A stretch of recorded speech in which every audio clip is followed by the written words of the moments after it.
Bonjour à toutes et à tous, on est parti pour le 5ème récap de ce Winter Split de LEC. Au programme, on a les 4 BO3 éliminatoires et le premier BO5 de l'année. D'abord, petite piqûre de rappel sur le format tout neuf. Les matchs joués ce week-end étaient ceux en bas de votre écran, il s'agissait du loser bracket. Dans les faits, il restait 2 places en playoff pour 6 équipes.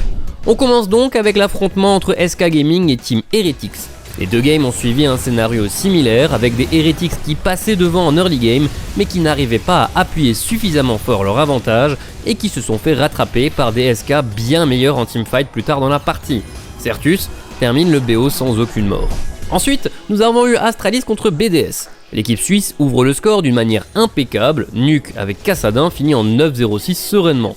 Mais Astralis se réveille en game 2 et ne laisse pas ce Kassadin fonctionner une seconde fois. Kobe était particulièrement faible avec son Varus létalité.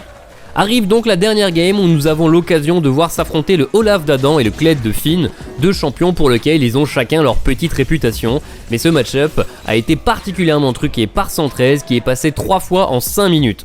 Adam ne pouvait même plus venir farm sur sa propre lane tellement il était en retard et Astralis remporte ce BO contre toute attente. Le lendemain, SK se frotte à Vitality et remporte un nouveau BO en 2-0. Même topo que contre Heretics pour la game 1, ils étaient carrément 7600 gold derrière Vital 23ème, mais ils trouvent un bon catch sur Photon puis enchaînent de meilleurs teamfights. En game 2, Beau sort un Cartus jungle mais leur early game est un fiasco, ils courent après des kills qu'ils n'arrivent pas à prendre et SK les abat en 24 minutes seulement pour récupérer leur ticket pour les playoffs. Le 4ème et dernier ticket d'or est sécurisé immédiatement après par Mad Lions au terme de 2 games dominantes et très bien contrôlées. Niski nous aura fait plaisir en rejoignant sa fameuse Zoé, mais Elioya aurait été l'incontestable MVP de cette rencontre. Deux équipes étaient déjà qualifiées en playoff, Koi et G2, qui se sont affrontés en BO5. Pour commencer, Hansama nous ressort sa misfortune du placard et malgré un early game compliqué, la belle composition de teamfight qu'ils avaient construit leur permet de plier la game. Puis ils mettent un rythme de folie dans la suivante avec une Sejuani mid pour Caps pour combiner avec la Belvette de Yike. Je ne vais pas vous mettre de clip de cette game-ci, je ne suis pas sûr que ce type de contenu soit autorisé sur cette plateforme. Je préfère vous laisser profiter du pentakill de comp en game 3, seule victoire de Koi dans ce BO, qui ont bien capitalisé sur des lourds échecs mécaniques de G2.